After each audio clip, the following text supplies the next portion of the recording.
ونعوذ بالله من شرور أنفسنا ومن سيئات أعمالنا من يهده الله فلا مضل له ومن يضلله فلا هادي له ونشهد أن لا إله إلا الله وحده لا شريك له ونشهد أن محمدًا عبده ورسوله يا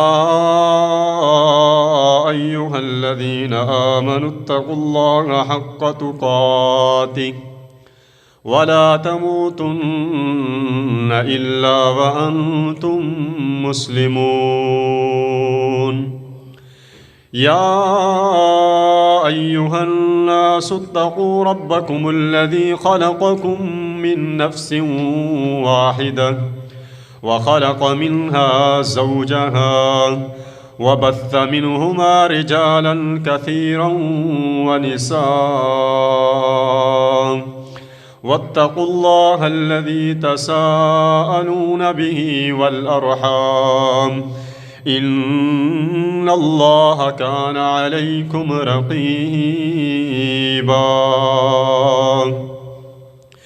يا أيها الذين آمنوا اتقوا الله وقولوا قولا سديدا يصلح لكم أعمالكم ويغفر لكم ذنوبكم ومن يطع الله ورسوله فقد فاز فوزا عظيما رب اشرح لي صدري ويسر لي أمري واحلل عقدة من لساني يفقه قولي رب زدني علما رب زدني فهما رب زدني عملا اللهم صل على محمد وعلى آل محمد كما صليت على إبراهيم وعلى آل إبراهيم إنك حميد مجيد اللهم بارك على محمد وعلى آل محمد كما باركت على إبراهيم وعلى آل إبراهيم إنك حميد مجيد أما بعد فإن خير الحديث كتاب الله وخير الهدي هدي محمد وشر الأمور محدثاتها وكل محدثة بدعة وكل بدعة ضلالة قال الله تبارك وتعالى في القرآن المجيد والفرقان الحميد أعوذ بالله السميع العليم من الشيطان الرجيم من همزه ونفخه ونفثه بسم الله الرحمن الرحيم الرحمن على العرش استوى ہمہ قسم کی حمد و ثنا تعریفات تسبیحات تمجیدات تکبیرات اور تحلیلات اللہ رب ذوالجلال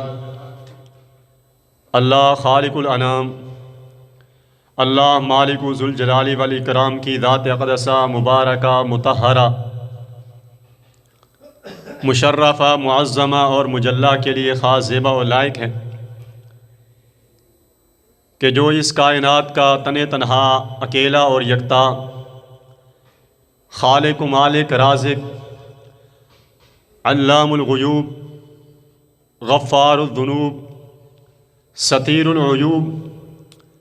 اور علیم بذات الصدور جیسی صفات عالیہ سے متصف ہستی ہے،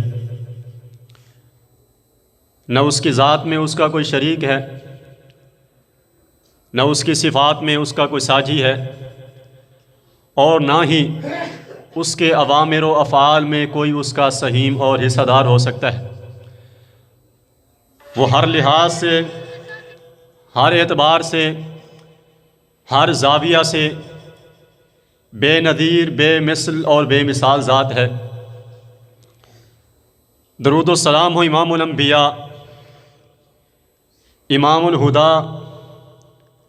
بدر الدجا، شمس الضحیٰ، حبیب کبریا، احمد مجتبیٰ، نبی مرتضیٰ، امام الانبیاء محمد الرسول اللہ صلی اللہ علیہ وسلم کی ذات گرامی بابرکات پر، کہ جو اس کائنات کے لیے سراپا رحمت اور سرچشمہ ہدایت بن کر جلوہ گر ہوئے، اور آقا علیہ الصلاۃ والسلام نے اپنے مختصر سے 23 سالہ عرصہ نبوت کے اندر اس قدر محنت، اس قدر کاوش،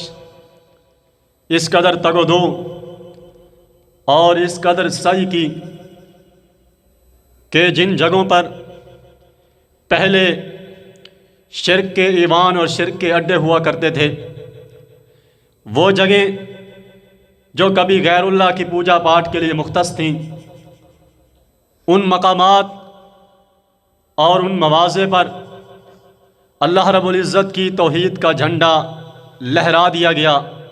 اور قرآن و سنت کے ڈنکے بجا دیے گئے۔ شرک و خرافات دم توڑنے لگے اور توحید و سنت کی قندیلیں جگمگانے لگیں۔ اللہ رب العزت کی رحمت ہو صحابہ کرام علیہم الرضوان پر، جو رسول اللہ صلی اللہ علیہ وسلم کا گروہ محمد الرسول اللہ والذین معہ، اور اس روئے زمین پر آسمان کی نیلی فام چھت کے نیچے اولئک ہم خیر البریہ، کائنات کے بہترین لوگ تھے۔ اولئک حزب اللہ، اللہ رب العزت کا چنیدہ اور پسندیدہ گروہ تھا۔ اور صحابہ کرام کا یہ اعزاز ہے کہ رسول اللہ صلی اللہ علیہ وسلم نے جو دین اللہ رب العزت سے لیا تھا جبریل امین کے واسطہ سے، وہ صحابہ کرام علیہم الرضوان نے بغیر کسی واسطے سے محمد الرسول اللہ صلی اللہ علیہ وسلم سے حاصل کیا۔ اس لیے صحابہ کرام علیہم الرضوان رسول اللہ صلی اللہ علیہ وسلم کے براہ راست شاگرد ہیں۔ صحابہ کرام رسول اللہ صلی اللہ علیہ وسلم کے ساتھی اور آپ کی جماعت ہیں۔ اللہ رب العزت کی رحمت ہو اہل بیت اعظام پر، جو رسول اکرم صلی اللہ علیہ وسلم کا گھرانہ ہے، جنہوں نے بیک وقت دوہرا شرف حاصل کیا، ایک رسول اللہ صلی اللہ علیہ وسلم کی صحابیت کا شرف اور دوسرا نبی کریم صلی اللہ علیہ وسلم کے خاندان میں سے ہونے کا شرف۔ ان دو شرفوں سے مشرف ہو کر دوہرے شرف سے فیض یاب ہوئے۔ اللہ رب العزت کی رحمت ہو تابعین اعظام پر، جو صحابہ کرام کے شاگرد ہیں، تبع تابعین پر، جو صحابہ کے شاگردوں کے بھی شاگرد ہیں، محدثین، ائمہ دین، اولیاء دین اور تمام صحیح العقیدہ بزرگان دین پر، کہ جنہوں نے دین اسلام کو قرآن و سنت کے چشمہ صافی کی صورت میں، قرآن و سنت کی یہ کھلی ہوئی کتاب کی صورت میں یہ دعوت خود انہوں نے اس کو حاصل کیا، خود اس پر عمل پیرا ہوئے، اور کنتم خیر امۃ اخرجت للناس تأمرون بالمعروف وتنہون عن المنکر کے تحت وہ دعوت آگے امت تک پہنچائی۔ ان کی دعوت اور ان کی کوشش کا ہی یہ نتیجہ ہے کہ قرآن و سنت کی وہ دعوت جو آج سے 14 صدیاں پہلے مکہ مکرمہ کے اندر جس کی آواز اور گونج تھی، مدینہ طیبہ کے اندر جس کے نظارے تھے، آج ہم اس قابل ہوئے کہ ہم نے اس دعوت کو اسی طرح حاصل کر لیا، ہم تک یہ پہنچی اور ہم اپنے آپ کو مسلمان کہلانے کے قابل ہوں۔ یقیناً یہ ہمارے اسلاف کی کوششیں ہیں، محنتیں ہیں، وگرنہ ہم کسی صورت کے اندر بھی کلمے کو حاصل نہ کر پاتے اگر وہ کلمے کو، قرآن و سنت کو محنت کر کے اس کو مرتب کر کے آگے ہم تک نہ پہنچاتے۔ معزز حضرات و سامعین، آج کے خطبہ جمعہ کے مختصر سے وقت میں ایک سوال کا جواب آپ کے سامنے عرض کروں گا۔ آپ مختلف موضوعات، مختلف خطبات جمعہ کے اندر سنتے رہتے ہیں۔ معاشرے میں کئی اعتبارات سے کئی موضوعات کی ضرورت ہوتی ہے جو گاہے بگاہے مختلف انداز میں ہر ایک خطیب بیان کرتا ہے، لیکن آج میں ایک بنیادی موضوع کو آپ کے سامنے بیان کرنے کی کوشش کروں گا، ایک ایسا موضوع جس کا ہماری زندگی سے بڑا گہرا تعلق ہے۔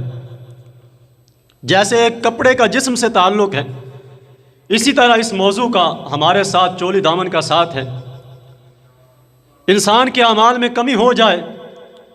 گناہ ہو جائیں، غلطیاں ہو جائیں، سستیاں ہو جائیں، قابل برداشت ہیں، لیکن اگر اس سوال کے جواب میں ہم ناکام ہیں تو یقیناً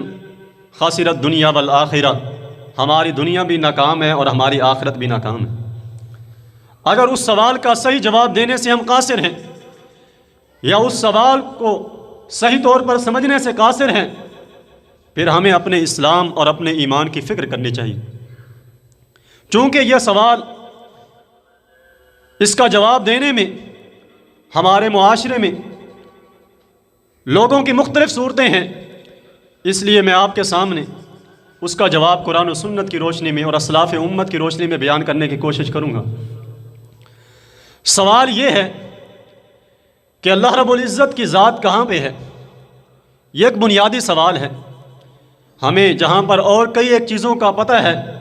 اس سوال کا جواب بھی ہمیں پتہ ہونا چاہیے کہ ہمارا رب جو ہمارا حقیقی محسن ہے، وَمَا بِكُم مِّن نِعْمَةٍ فَمِنَ اللَّهِ، جس کا ہم کھاتے ہیں پیتے ہیں، جس کی زمین پر ہم رہتے ہیں، جس کے آسمان کے نیچے فام چھت کے نیچے ہم رہتے ہیں، وہ ہمارا رب، اس کے بارے میں کم از کم ہمیں یہ پہچان ہونی چاہیے کہ ہمارا رب کہاں ہے۔ یہ ایک بنیادی سوال ہے۔ جب میں اور آپ یہ سوال رکھتے ہیں معاشرے کے اندر،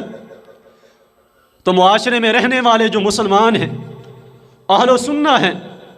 ان کے مختلف گروہوں کی طرف سے مختلف قسم کے اس سوال کے جوابات ہمارے سامنے آتے ہیں۔ کوئی اس سوال کا جواب دیتا ہے کہ اللہ رب العزت کی ذات کے بارے میں پوچھنے والے کہ اللہ کی ذات کہاں ہے؟ اللہ رب العزت کی ذات ہمارے دل کے اندر ہے،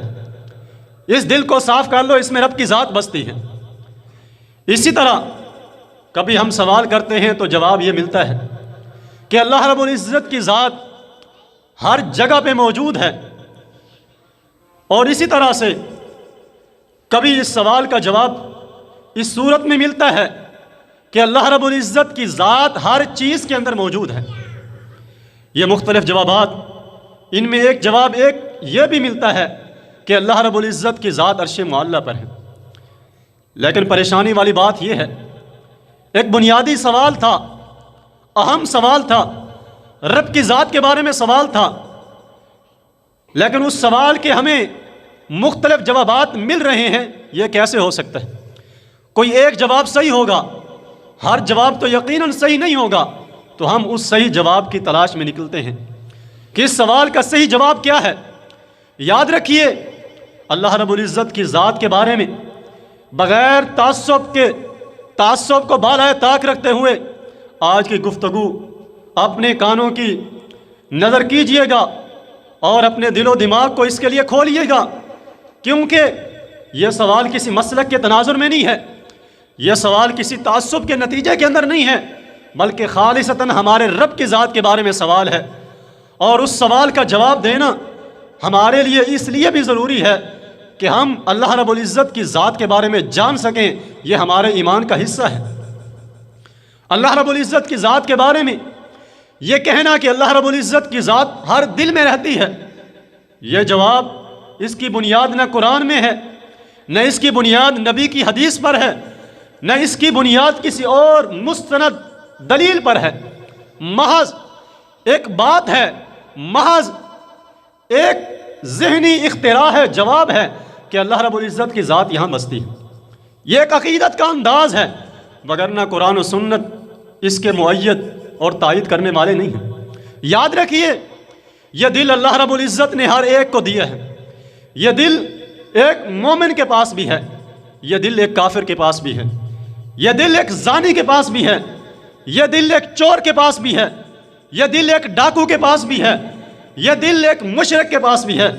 یہ دل ایک موحد کے پاس بھی ہے، یہ دل دنیا کے پرلے درجے کے گھٹیا انسان کے پاس بھی ہے، اور یہ دل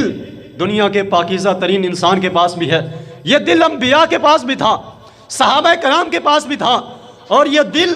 مسلمانوں کے ساتھ ساتھ جو غیر مسلم ہیں، یہودی کے پاس بھی یہ دل موجود ہے، عیسائی کے پاس بھی یہ دل موجود ہے، ہندو کے پاس بھی یہ دل موجود ہے،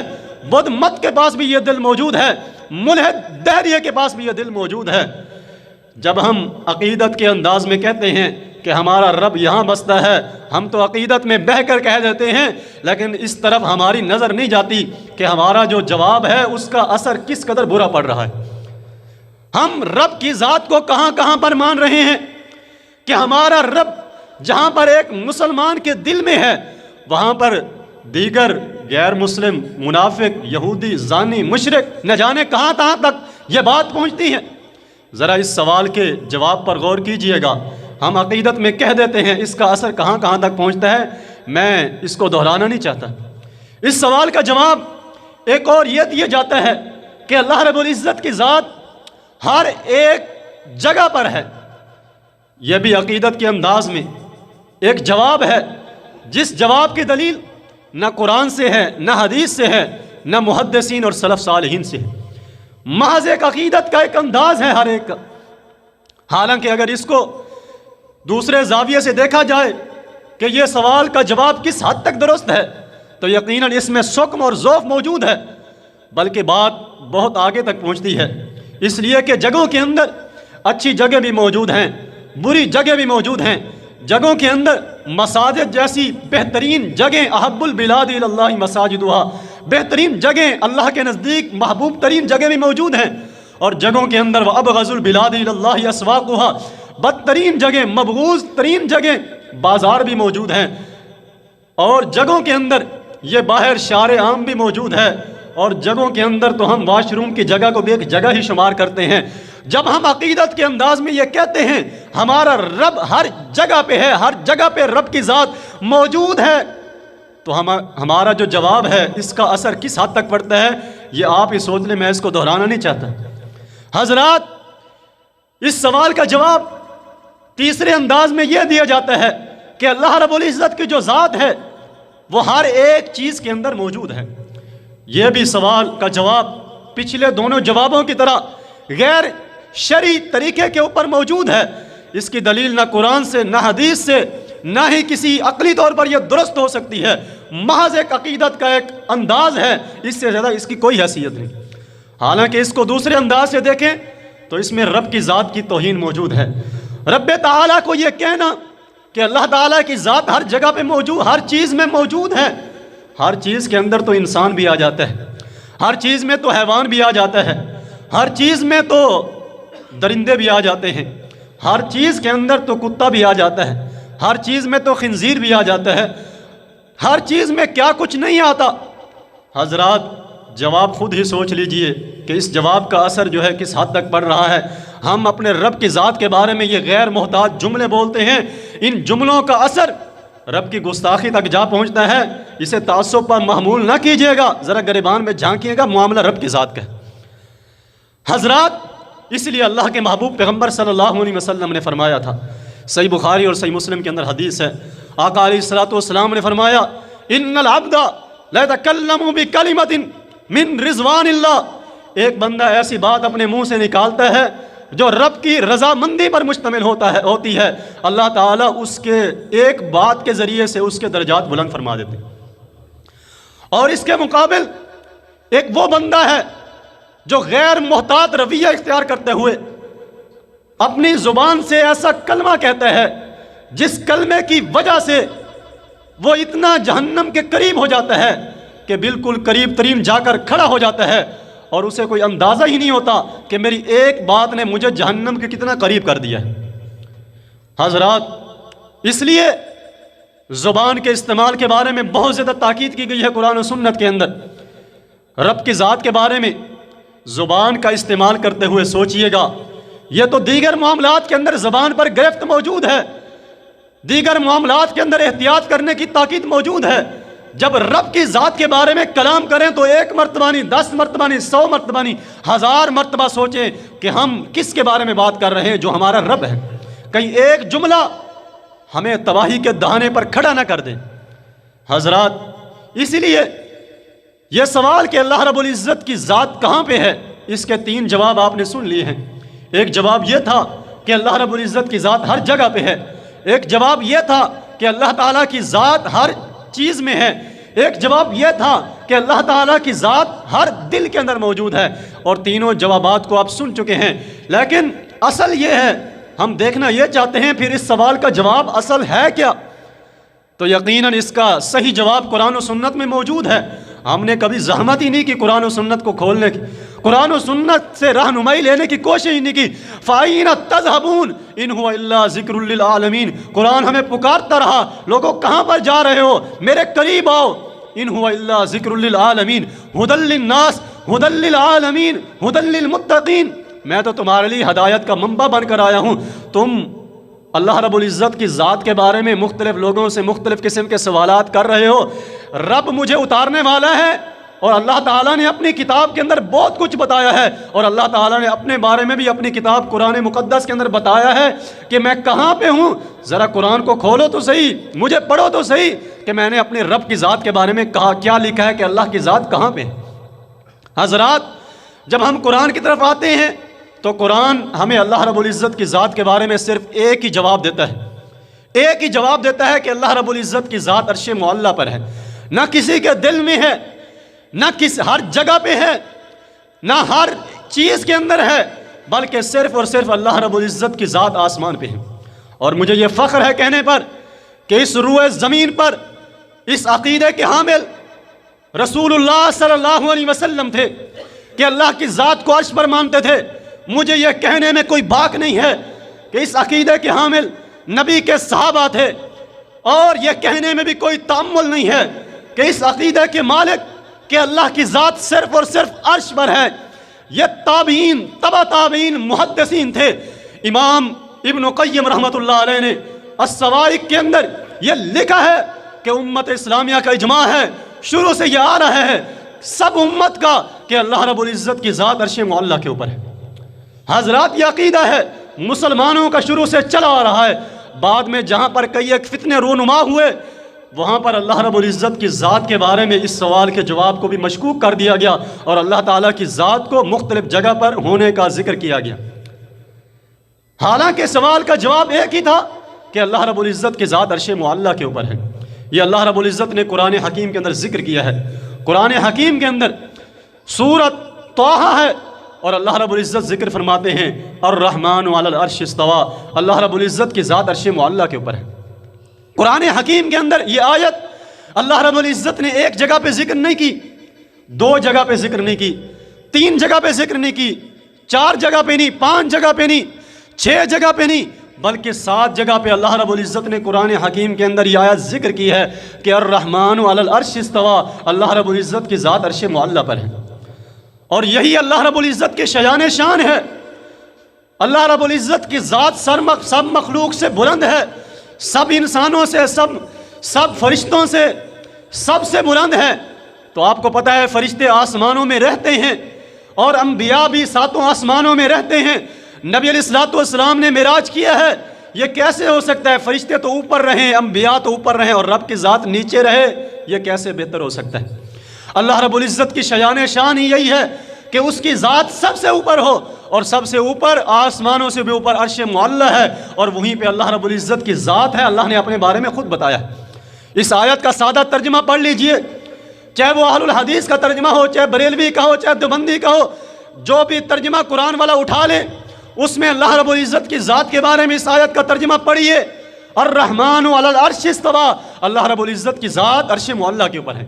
اور یہ عقیدہ روئے زمین کے اوپر آج کے دور کے اندر صرف ایک ہی گروہ ایسا موجود ہے، صرف ایک ہی جماعت ایسی موجود ہے جس کا یہ عقیدہ ہے کہ اللہ رب العزت کی ذات عرش معلیٰ پر ہے، اور وہ اہل الحدیث کی جماعت ہے۔ اس روئے زمین کے اوپر آسمان کی نیلی فام چھت کے نیچے اس اہل الحدیث کے گروہ کے سوا دنیا میں کوئی ایسا گروہ نہیں ہے جو یہ مانتا ہو کہ اللہ کی ذات صرف عرش معلیٰ پر ہے۔ اس صحیح سچے اور کھرے عقیدے پر اگر کوئی جماعت ہے تو اہل الحدیث ہے۔ ہمارے اعزاز کے لیے یہی کافی۔ حضرات اللہ رب العزت نے قرآن حکیم کے اندر یہ بیان کیا ہے کہ اللہ رب العزت کی ذات عرش معلیٰ پر ہے۔ اپنے عقیدے کو درست کیجئے، اپنے عقیدے کی اصلاح کیجئے. اگر آپ اس عقیدے پر ہیں تو فَبِهَا وَنَعِمَتْ. اگر آپ اللہ رب العزت کی ذات کے بارے میں شک میں مبتلا ہیں تو خدا را اس بارے میں سوچئے. امام ابو حنیفہ علیہ الرحمہ، ان کے بارے میں امام طحاوی حنفی، ان کی عقیدہ طحاویہ ہے، اس کی شرح امام ابن ابی العز الحنفی رحمۃ اللہ علیہ نے کی ہے. ہم اپنا حوالہ کیوں پیش کریں؟ امام ابن ابی العز الحنفی رحمۃ اللہ علیہ نے شرح عقیدہ طحاویہ، جو کہ ابن ابی العز حنفی رحمۃ اللہ علیہ کی کتاب ہے، لکھنے والے حنفی ہیں، اور اس میں لکھتے ہیں امام ابو حنیفہ رحمۃ اللہ علیہ کا فرمان. کہتے ہیں امام ابو حنیفہ رحمۃ اللہ علیہ فرماتے ہیں جو اللہ رب العزت کی ذات کو عرش معلیٰ پر نہ مانے، یا اللہ رب العزت کی ذات کے بارے میں شک و شبہ میں مبتلا ہو، میرا رب عرش پر ہے یا فرش پر ہے یا کہاں پر ہے، رب کو عرش کے اندر ماننے پر شک کرے، تو امام ابو حنیفہ رحمۃ اللہ علیہ نے اس کی تکفیر کی ہے، اس کے کفر کا فتویٰ دیا ہے.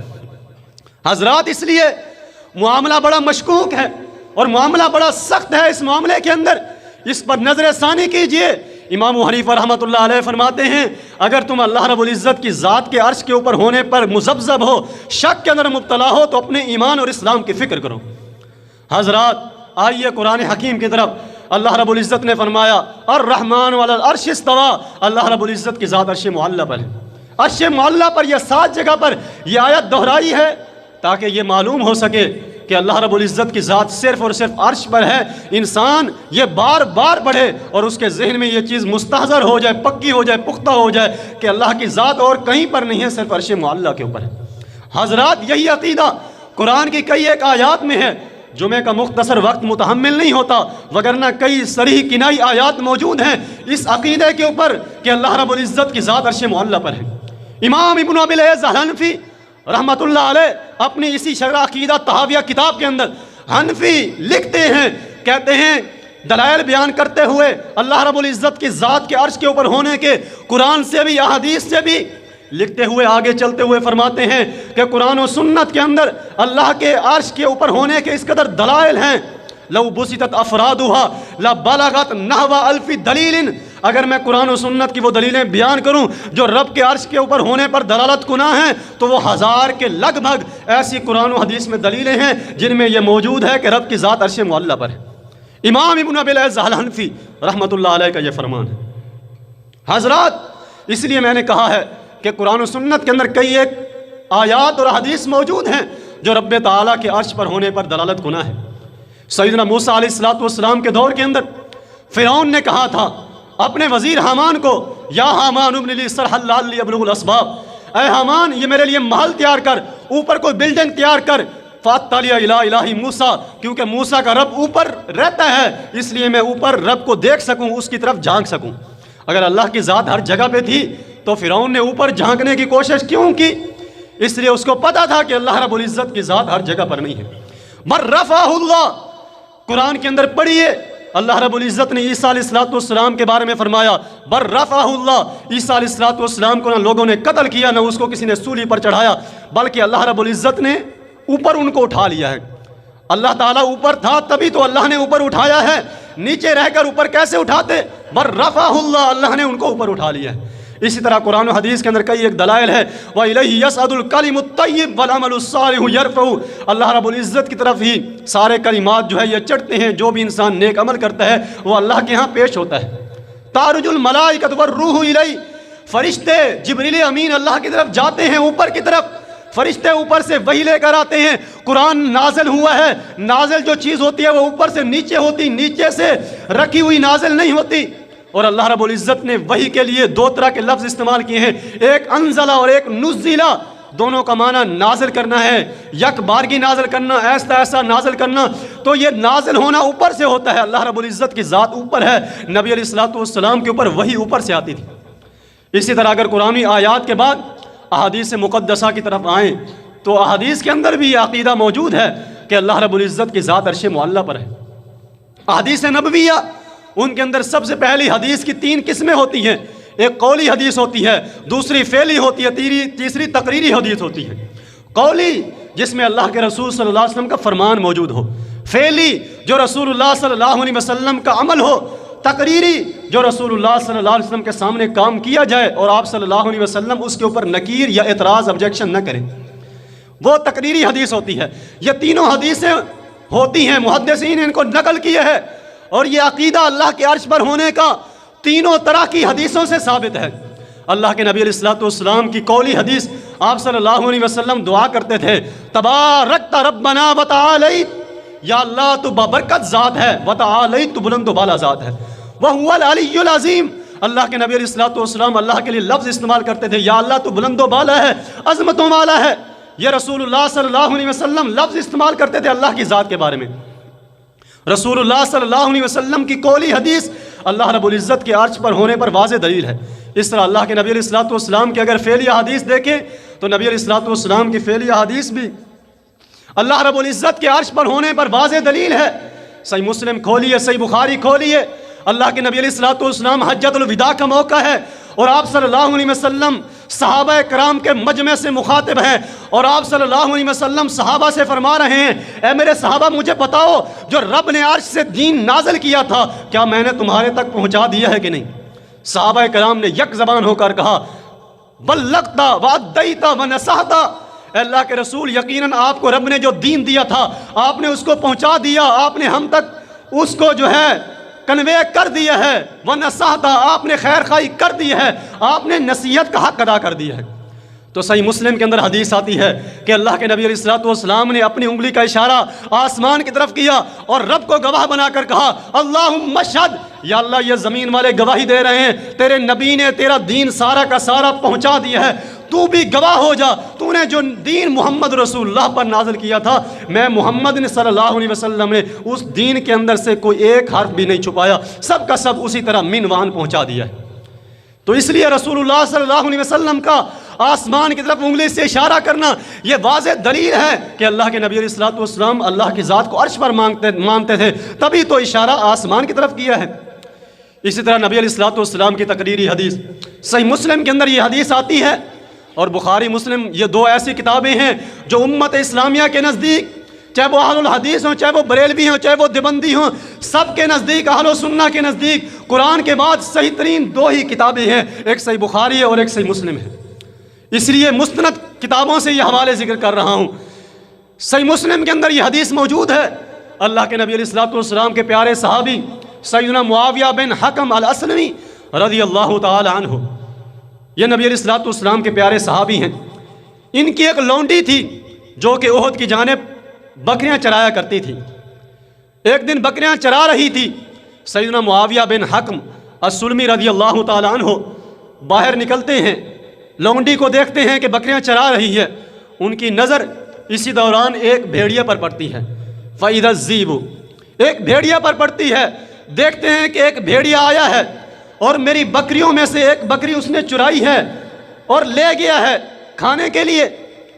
سیدنا معاویہ رضی اللہ تعالیٰ عنہ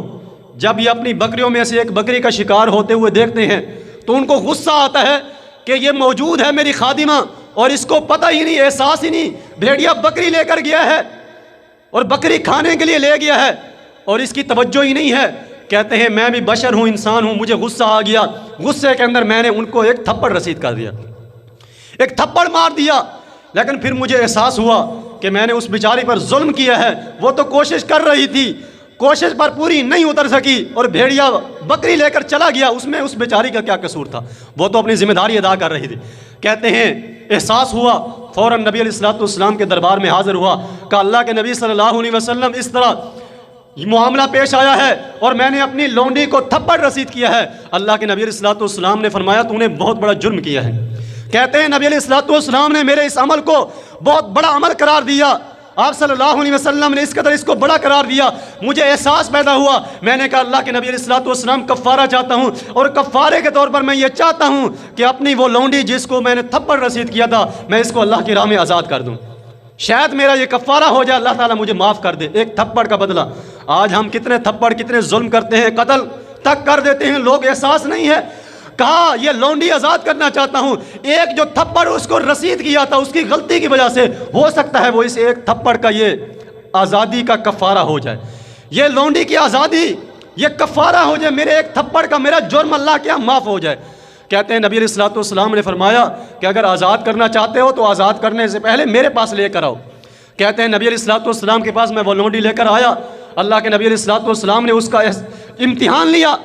فرمایا مجھے بتا این اللہ، اللہ کی ذات کہاں پر ہے؟ اس لونڈی نے جواب دیا، قالت فی السماء، صحیح مسلم کے اندر حدیث ہے، کہنے لگی اللہ رب العزت کی ذات آسمان پہ ہے۔ نبی علیہ الصلوۃ والسلام نے فرمایا من انا، میں کون ہوں؟ کہا انت رسول اللہ، آپ اللہ کے رسول ہیں۔ رسول اللہ صلی اللہ علیہ وسلم نے کیا فرمایا؟ فرمایا آتقھا فإنھا مؤمنہ،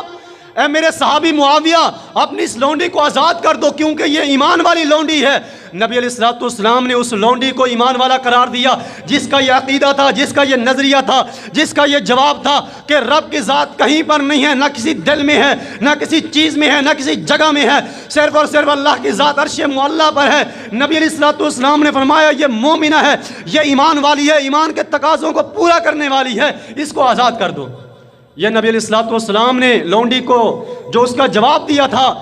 نبی علیہ الصلوۃ والسلام کے سوال کا، آپ نے اس کو مومنہ قرار دیا ہے۔ اس لیے ایمان والوں کا یہ جواب ہوتا ہے کہ رب کی ذات عرش پر ہے، اور اس کا مفہوم مخالف یہ ہے کہ جو رب کی ذات کو عرش پر نہ مانے اس کو اپنے ایمان کی فکر کرنی چاہیے۔ نبی علیہ الصلوۃ والسلام نے اس کو ایمان والی قرار دیا جس نے کہا رب کی ذات عرش پر ہے۔ اس کا مطلب مومن کا عقیدہ رب کی ذات کے بارے میں یہ ہونا چاہیے کہ رب کی ذات عرش پر ہے، جو عرش پر نہ مانے اس کو اپنے ایمان کی فکر کرنی چاہیے۔ حضرات آگے چلیے، احادیث تو بے شمار ہیں، لیکن احادیث سے آگے بڑھتے ہوئے صحابہ کرام کی طرف آتے ہیں۔ تمام صحابہ کرام علیہم الرضوان کا یہ عقیدہ تھا کہ اللہ رب العزت کی ذات عرش معلیٰ پر ہے، لیکن مجھتے نمونہ از چند خروارے میں بطور مثال 3 صحابہ کا صرف ذکر کرتا ہوں کہ جن کا یہ عقیدہ حدیث کی کتابوں کے اندر بیان ہوا ہے کہ اللہ کے نبی علیہ الصلوۃ والسلام جو رسول اللہ صلی اللہ علیہ وسلم اپنے رب کے بارے میں ہمیں تعلیم دے چکے ہیں، اس کی روشنی کے اندر قرآن و سنت کی تعلیمات کی روشنی میں ہمارا یہ عقیدہ ہے کہ اللہ رب العزت کی ذات عرش معلیٰ پر ہے۔ اور یہ عقیدہ رکھنے والے امت محمدیہ کے اندر اور صحابہ کرام کے اندر سب سے افضل ترین صحابی جو امت کے اندر، امت کے افراد کے اندر بھی سب سے افضل ہے اور جو خلافت کے اندر سب سے پہلا نمبر رکھتے ہیں، ابوبکر صدیق رضی اللہ تعالیٰ عنہ۔ رسول اللہ صلی اللہ علیہ وسلم تمام نبیوں کے بعد امت اسلامیہ کے اندر سب سے عظیم ترین ہستی ابوبکر صدیق رضی اللہ تعالیٰ عنہ کا یہ عقیدہ تھا کہ اللہ رب العزت کی ذات عرش معلیٰ پر ہے۔ امام بخاری رحمۃ اللہ علیہ نے تاریخ الکبیر کے اندر اور امام بزار رحمۃ اللہ علیہ نے مسند البزار کے اندر یہ لکھا ہے کہ ابوبکر صدیق رضی اللہ تعالی عنہ نے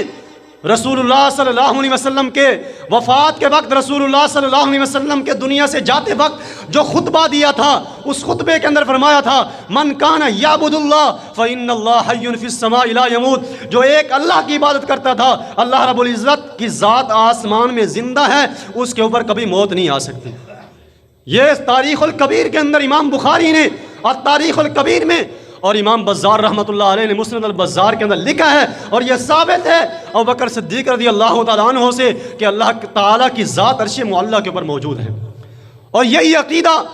عبداللہ ابن مسعود رضی اللہ تعالیٰ عنہ جو رسول اللہ صلی اللہ علیہ وسلم کے صحابی ہیں اور فقیہ امت ہیں، ان کا عقیدہ موجود ہے۔ تفسیر ابن ابی حاتم ہے اور اس کے اندر امام ابن ابی حاتم رحمۃ اللہ علیہ نے عبداللہ ابن مسعود رضی اللہ تعالیٰ عنہ کا یہ عقیدہ نقل کیا ہے اللہ رب العزت کی ذات کے بارے میں کہ اللہ رب العزت کی جو ذات ہے واللہ علی العرش ویعلم اعمالکم، اللہ کی ذات عرش معلیٰ پر ہے اور عرش معلیٰ پر ہوتے ہوئے تمہارے اعمال سے باخبر ہے۔ اللہ کی ذات عرش معلیٰ پر ہے، یہ عبداللہ ابن مسعود رضی اللہ تعالیٰ عنہ کا عقیدہ ہے۔ اور آئیے تیسرے صحابی عبداللہ ابن عباس رضی اللہ تعالیٰ عنہ، ان کا عقیدہ سنیے۔ ان کا عقیدہ بھی اللہ رب العزت کی ذات کے بارے میں یہی ہے کہ اللہ رب العزت کی ذات عرش معلیٰ پر ہے۔ فرماتے ہیں وَهُوَ عَلَى الْعَرْشِ وَعِلْمُهُ مَعَهُمْ، اللہ رب العزت کی ذات عرش معلیٰ پر ہے، ہاں اپنے علم کے لحاظ سے، اپنی قدرت کے لحاظ سے، اپنی طاقت کے لحاظ سے اللہ کی ذات ہر جگہ پر ہے، لیکن اپنی ذات کے لحاظ سے اللہ تعالیٰ عرش معلیٰ پر ہے۔ یہ عقیدہ صحابہ کرام علیہم الرضوان کا ہے۔ حضرات صحابہ کرام کے بعد آگے بڑھیے، یہی عقیدہ جو ہے محدثین کا ہے، ائمہ دین کا ہے۔ امام ابو حنیفہ علیہ الرحمہ کے بارے میں آپ سن چکے ہیں کہ اللہ کی ذات کے بارے میں جو عرش پر ہونے کے اندر شک میں مبتلا ہے، وہ اس کے بارے میں کس قدر سخت الفاظ استعمال کرتے ہیں۔ آگے امام مالک رحمۃ اللہ علیہ جو امام ابو حنیفہ کے استادوں کے بھی استاد ہیں، ان کا بھی عقیدہ یہی ہے کہ اللہ رب العزت کے ذات عرش معلی پر ہے۔ امام احمد بن حنبل رحمۃ اللہ علیہ بغداد کے امام احمد بن حنبل رحمۃ اللہ علیہ، ان کا بھی یہی عقیدہ ہے کہ اللہ رب العزت کی ذات عرش معلی پر ہے۔ جمعہ کا وقت مختصر ہوتا ہے، متحمل نہیں ہوتا عبارات پیش کرنے کا، وگرنہ امام احمد بن حنبل رحمۃ اللہ علیہ جو امت کے اندر بہت بڑے امام کی حیثیت سے ہیں، جنہوں نے مسند احمد حدیث کی سب سے بڑی کتاب لکھی ہے، ان کا بھی یہ عقیدہ ہے کہ اللہ رب العزت کی ذات عرش معلی پر ہے۔ امام شافعی رحمۃ اللہ علیہ، ان کا بھی یہ عقیدہ ہے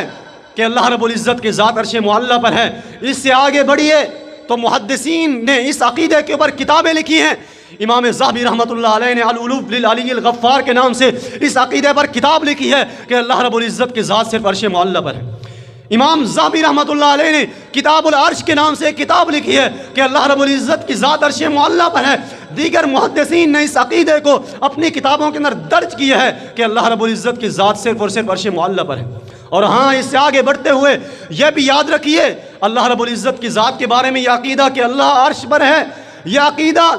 انسان کی فطرت کے اندر موجود ہے، یہ عقیدہ انسان کی عقل کا تقاضا ہے۔ اس لیے کہ جب ہم دعا کے لیے ہاتھ اٹھاتے ہیں تو ہاتھ نہ ہم دائیں اٹھاتے ہیں نہ بائیں اٹھاتے ہیں، بلکہ ہمارے ہاتھ اگر جاتے ہیں تو صرف اور صرف آسمان کی طرف جاتے ہیں، جو اس بات کی واضح دلیل ہوتے ہیں کہ اللہ کے ذات عرش معلی پر ہے۔ نہ ہم دائیں ہاتھ کرتے ہیں نہ بائیں ہاتھ کرتے ہیں اور نہ ہی نیچے ہاتھ کرتے ہیں، صرف اور صرف ہمیشہ اوپر ہی ہاتھ کرتے ہیں، جو اس بات پر واضح دلیل ہے کہ اللہ رب العزت کی ذات عرش معلی پر ہے۔ اللہ کے نبی علیہ الصلوۃ والسلام نے جو معراج کیا تھا، معراج کرتے ہوئے اللہ کے نبی علیہ الصلوۃ والسلام اپنے رب سے ملنے کے لیے گئے، ملاقات کرنے کے لیے گئے۔ آپ صلی اللہ علیہ وسلم جو ہے نماز کا تحفہ لینے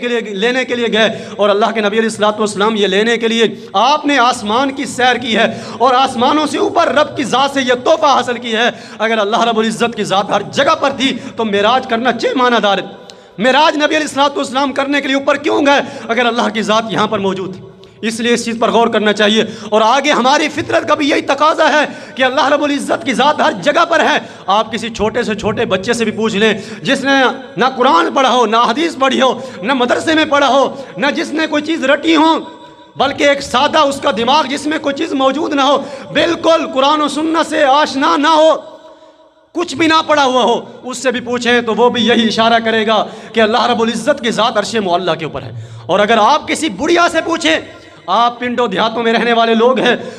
دیہاتوں کے اندر رہنے والی کوئی بڑھیا جس نے نہ کبھی کسی مولانا کی تقریر سنی ہو، نہ اس نے قرآن پڑھا ہو، نہ حدیث پڑھی ہو، ایک سادہ سی عورت جس کی زندگی جو ہے لا علمی کے اندر گزری ہو، اس سے بھی اگر پوچھیں کہ اللہ رب العزت کی ذات کہاں ہے، وہ بھی آسمان کی طرف اشارہ کر کے کہے گئی اللہ رب العزت کی ذات عرش معلی پر ہے۔ یہ عقیدہ ایک بچے کی گھٹی کے اندر موجود ہے، اور یہ عقیدہ انسان کی فطرت میں موجود ہے کہ اللہ رب العزت کی ذات عرش معلی پر ہے۔ اور آخری چیز پیش کر کے بات ختم کرتا ہوں کہ یہ عقیدہ کہ اللہ رب العزت کی ذات عرش معلی پر ہے، جہاں پہ قرآن میں یہ عقیدہ رب نے بیان کیا ہے، جہاں پہ حدیث کے اندر نبی کریم صلی اللہ علیہ وسلم نے بیان کی ہے، جہاں پر یہ عقیدہ صحابہ کرام نے بیان کیا ہے، ابوبکر صدیق نے بیان کی ہے، عبداللہ بن مسعود نے بیان کی ہے، عبداللہ بن عباس رضی اللہ تعالیٰ عنہ نے بیان کیا ہے، اور جہاں پر یہ عقیدہ امام ابو حنیفہ نے بیان کیا ہے، امام مالک، امام احمد بن حنبل، امام شافعی نے بیان کیا ہے، جہاں پر یہ عقیدہ محدثین رحمت اللہ علیہم اجمعین نے بیان کیا ہے، جہاں پر یہ عقیدہ ایک چھوٹے بچے کی فطرت میں اور ایک بڑھیا کی فطرت میں رکھ دیا گیا ہے، یہی وہ خالص سچا عقیدہ ہے جو کہ انسانوں سے آگے بڑھتے ہوئے حیوانات کی فطرت کے اندر بھی عقیدہ موجود ہے کہ اللہ رب العزت کی ذات عرش معلی پر ہے۔ دارقطنی رحمت اللہ کے اندر، امام دارقطنی رحمت اللہ علیہ نے اپنی سنن کے اندر، اور امام حاکم رحمت اللہ علیہ نے اپنی مستدرک حاکم کے اندر یہ لکھا ہے، نبی علیہ الصلوۃ والسلام کی حدیث بیان کی ہے کہ اللہ کے نبی علیہ الصلوۃ والسلام نے سیدنا سلیمان علیہ الصلوۃ والسلام کا واقعہ بیان کیا، فرمایا قحط سالی ہوئی، بارش آنی بند ہو گئی، خشک سالی ہو گئی، سیدنا سلیمان علیہ الصلوۃ والسلام نے اپنے صحابہ کو تیار کیا، اپنے صحابہ کو لے کر باہر نکلے، کہا رب کی ذات کے آگے جا کر دعا کرتے ہیں کہ اللہ رب العزت آسمان سے بارش نازل کرے۔ سیدنا سلیمان علیہ الصلوۃ والسلام باہر نکلتے ہیں، اپنے صحابہ کرام کو لے کر باہر جاتے ہیں، کیا دیکھتے ہیں؟ چلتے ہوئے نظر پڑتی ہے ایک چھوٹی سی چیونٹی کے اوپر، رافیۃ بقوائمہا، اس چیونٹی نے اپنی جو ٹانگیں ہیں وہ آسمان کی طرف اٹھائی ہوئی ہیں اور اپنے ہاتھ جو ہے وہ زمین سے ٹکائے ہوئے ہیں اور رب سے دعا کر رہی ہے، کہتی ہے انا نحن خلق من خلقک، یا اللہ ہم تیری مخلوق ہیں، گناہ انسان کرے سزا ہمیں دے، ہمارا کیا قصور ہے؟ یا اللہ گناہ انسان کرتے ہیں، پاپی انسان ہیں، اور تو پانی ہم سے بند کیے ہوئے، یا اللہ ہماری کیا غلطی ہے؟ ہمارے اوپر تو کم از کم پانی برسا، ہمارے لیے تو سبزہ اگا، ہمارے لیے تو بارش برسا۔ اللہ کے نبی سیدنا سلیمان علیہ السلام دیکھتے ہیں چیونٹی دعا کر رہی ہے، سلیمان علیہ السلام یہ منظر دیکھ کر اپنے صحابہ سے متوجہ ہوتے ہیں، فرمایا ارجعوا، میرے صحابہ واپس پلٹ جاؤ، فقط دعیتم بدعوت غیرکم فقط اجبتم بدعوت غیرکم، اللہ رب العزت نے تمہاری جو دعا ہے وہ کسی اور کے ذریعے قبول کر لی ہے، تمہاری ترجمانی کسی اور نے کر لی ہے، واپس پلٹ جاؤ۔ کہتے ہیں کیوں؟ کہا یہ چھوٹی چونٹی ہے جو رب کے دربار میں جھکی ہوئی ہے، اپنے آپ کو اس نے نیچے ہاتھوں کو ٹکائے ہوئے آسمان کی طرف ٹانگیں اٹھائے ہوئے عاجزی کا مظاہرہ کر رہی ہے اور رب سے دعا کر رہی ہے، رب کو اس کا یہ انداز پسند آیا ہے اور اللہ تعالیٰ نے ابھی بارش بھیج دینی ہے، لہٰذا تمہاری دعا کرنے کی گنجائش نہیں رہی۔ حضرات اس سے ثابت ہوا کہ یہ عقیدہ اللہ رب العزت کی ذات کے عرش کے اوپر ہونے پر، یہ عقیدہ اللہ رب العزت نے حیوانات کی فطرت کے اندر بھی رکھ دی ہے، چھوٹی سی چونٹی کی فطرت کے اندر بھی یہ عقیدہ رکھ دیا ہے کہ اللہ رب العزت کی ذات عرش معلیٰ پر ہے، لہٰذا حضرات یہ رب کی ذات کا معاملہ ہے، ہمارا کسی کے اوپر کوئی تان نہیں ہے، کسی کا نام لینا، کسی پر تنقید کرنا ہرگز مقصود نہیں ہے، بلکہ صرف اور صرف دعوت فکر ہے کہ اللہ کے لیے اس عقیدے کو اپنائیے جو عقیدہ قرآن نے بیان کی ہے، جو عقیدہ نبی کے فرامین کے اندر موجود ہے، جو عقیدہ صحابہ کرام نے بیان کی ہے، جو عقیدہ امت کے افضل ترین انسان ابوبکر صدیق رضی اللہ تعالیٰ عنہ کا ہے، جو عقیدہ صحابہ کرام کا، ائمہ دین کا، محدثین کا، سب کا عقیدہ ہے، جو عقیدہ انسان کی فطرت کا عقیدہ ہے، جو عقیدہ اللہ نے گھٹی میں رکھا ہے، جو عقیدہ دیگر مخلوقات کا عقیدہ ہے کہ اللہ رب العزت کی ذات عرش معلیٰ پر ہے، اس عقیدے پر آپ بھی آ جائیے، انشاءاللہ دنیا بھی سنور جائے گی، آخرت بھی بہتر ہو جائے گی۔ وآخر دعوانا الحمدللہ رب العالمین۔